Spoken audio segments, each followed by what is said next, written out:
আমি তোমার পিতৃ নরক। দ্বারকা বলে শ্রীকৃষ্ণ ওর পিতৃ অহম্ভাব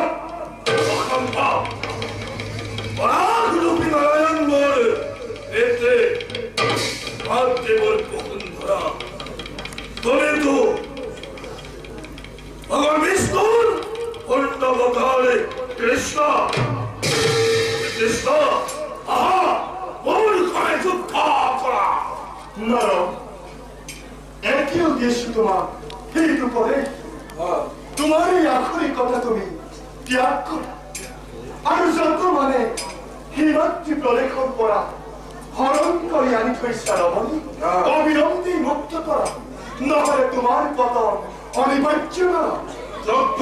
বিহলে মুক্ত কৃষ্ণ।